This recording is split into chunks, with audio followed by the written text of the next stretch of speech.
धन्यवाद तुलसी ma'am and Hari Joshi सरलाई यस कार्यक्रमको वक्ता भइदिनु भएकोमा। आज यहाँ साहित्यकारज्यूहरू, पत्रकारज्यूहरू, परिवारका सदस्यहरू, मेरा पूर्व विद्यालयका शिक्षक शिक्षिकाहरू, साथीहरू, भाइ बहिनीहरू र अन्य अतिथिहरू उपस्थित हुनुहुन्छ। यो क्षणमा साथ दिनुभएकोमा म सबैप्रति धेरै धेरै आभारी छु। मेरो नाम मानसी भट्ट हो। आजको कार्यक्रम मेरो पुस्तक उसको नाम बेल हो विमोचनको लागि आयोजना गरिएको हो।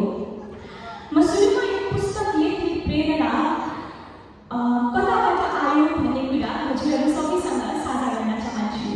यस पुस्तकको प्रेरणा निकै साधारण तर अत्यन्तै शक्तिशाली भावनाबाट आएको हो।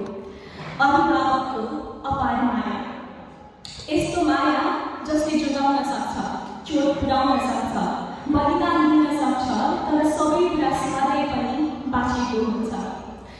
सर्वप्रथम म कुनै स्पोइलर नदिई, स्पोइलर तुलसी राखिदिइसक्नु भएको छ, तर पनि म आफ्नो उपन्यासबारे थोरै कुरा गर्न चाहन्छु। यस पुस्तककी मुख्य पात्रको नाम एलिना हो। 45 वर्षीय एक महिला जसले आफ्नी छोरीले गरेको एउटा कार्य देखेकी हुन्छन्। यो कार्य निकै भयावह हुन्छ र अपराध जन्मेको हुन्छ। त्यसपछि यो कथा एलिनाको नैतिक द्वन्द्व, आफ्नी छोरीप्रतिको उनको अपार माया र त्यो मायाको लागि उनले गर्ने निर्णय र कदमहरूबारे केन्द्रित छ। अब तपाईँहरू सबैजना सोचिरहनु भएको होला, त्यसो भए बेल को हुन्? त्यो नै यस कथाको मोड हो। एउटा रहस्य जुन तपाईँहरूले पुस्तक पढेपछि मात्रै आफैले पत्ता लगाउनु पर्ने हुन्छ। बाल्यकालदेखि नै म थ्रिलर र मनोवैज्ञानिक नाटकतर्फ आकर्षित थिएँ।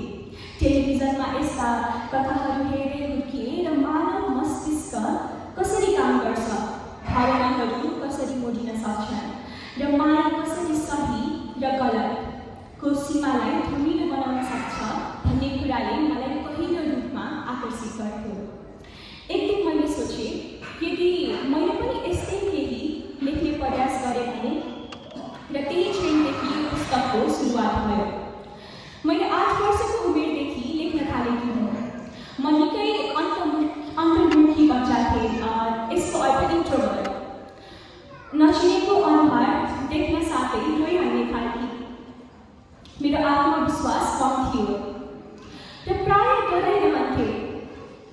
तर मेरो आमा बुवा र मेरो विद्यालयहरू the garden English boarding high school, Valmiki international र युरेन्सको सहयोगले म धेरै बिस्तारै आत्मविश्वास बढाउँदै गएँ। आत्मविश्वासबारे मैले सिकेको कुरा के हो भने, यो साँचो हो कि नक्कली कसैलाई पनि थाहा हुँदैन। कहिलेकाहीँ त बनावटी आत्मविश्वास नै भए पनि अगाडि बढ्नुपर्छ जबसम्म त्यो वास्तविक बन्दैन। मित्र बनाउनु मेरो लागि कहिल्यै सजिलो थिएन। म लजालु थिएँ, धेरै बोल्दैन थिएँ र आफ्ना कुराहरू प्रायः आफै भित्र राख्थेँ। तर पछि मैले एउटा महत्त्वपूर्ण कुरा बुझेँ। मेरो सुरक्षित ठाउँ थियो जहाँ म नडराई आफ्ना सबै भावना पोख्न सक्थेँ। त्यो सुरक्षित ठाउँ मेरो डायरी थियो, मेरो सबैभन्दा मिल्ने साथी। मैले जर्नल, कथाहरू, फ्यान फिक्सन, लेख्न सक्ने जे थियो सबै लेख्न थालेँ। म प्रायः हरेक दिन लेख्थेँ। लेखिसकेपछि आफ्ना कथाहरू साथीहरूलाई सुनाउँथेँ र कतिपय कथाहरू त उनीहरूकै लागि विशेष रूपमा लेख्थेँ। बिस्तारै मेरो लेखन सुधार्दै गयो। मलाई सबैभन्दा अचम्म लागेको कुरा के थियो भने, मेरो साथीहरूले मेरो कथाहरू मन पराउन थाले। उनीहरूले अझ लेख्न आग्रह गरे अनि त्यही बेला मैले एउटा सुन्दर कुरा बुझेँ।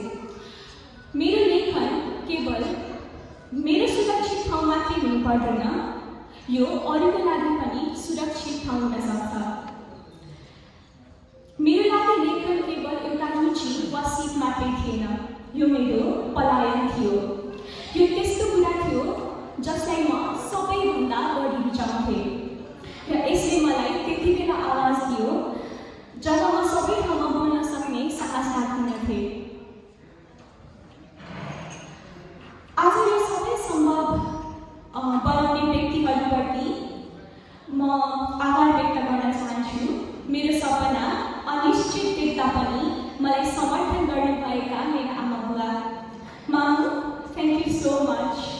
यो उपन्यास 3 चोटि पढ्नु भएकोमा बाबा, where is Baba? You're my superhero.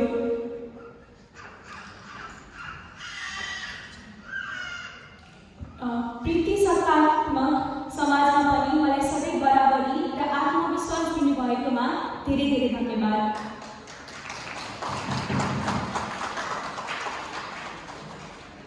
डली फुपूलाई धन्यवाद जसले सधैँ मेरा साथ साना साना र अलिमूर्ख कथाहरू पनि धैर्यपूर्वक सुन्नुभयो। मेरो भाइलाई धन्यवाद जसले सधैँ मलाई जिस्काए पनि मलाई अझ अगाडि बढ्न प्रेरित गर्थ्यो। यज्ञराज अङ्कललाई धन्यवाद। उहाँ यो कार्यक्रममा सहभागी हुन पाउनु भएन, तर उहाँले यो उपन्यास सम्पादन गर्न धेरै सहयोग गर्नुभएको थियो र सम्पूर्ण प्रक्रियामा पनि मार्गदर्शन पनि दिनुभएको थियो। त्यसका लागि धेरै धेरै धन्यवाद। र द गार्डन प्रेसलाई धन्यवाद जसले यस पुस्तकलाई जीवन दिनुभयो। हजुरबा हजुरआमालाई धन्यवाद। उहाँहरूले पुस्तकहरूलाई ऱ्यापिङ पेपरमा प्याक गरिदिनु भएको थियो, त्यसको लागि धेरै धेरै धन्यवाद र मलाई अपार माया दिनुभएकोमा पनि धन्यवाद। मलाई सामाजिक सञ्चार र वास्तविक जीवन दुवैमा शुभकामना दिनुभएको सम्पूर्ण मानिसहरूलाई धन्यवाद।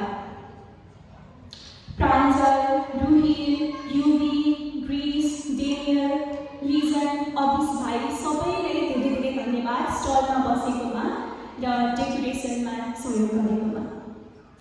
र सबैभन्दा महत्त्वपूर्ण कुरा म आफैलाई धन्यवाद दिन चाहन्छु, किनभने मेरो मेहनत, अनुशासन र समर्पण बिना यो सबै सम्भव हुने थिएन।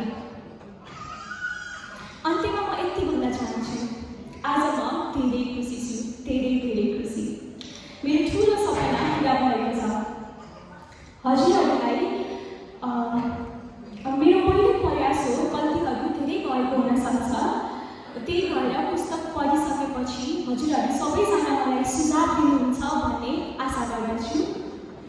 एकचोटि अझै म सबैलाई धन्यवाद भन्न चाहन्छु। यति भन्दै मैले आफ्नो भनाइहरू यही टिप्न धन्यवाद।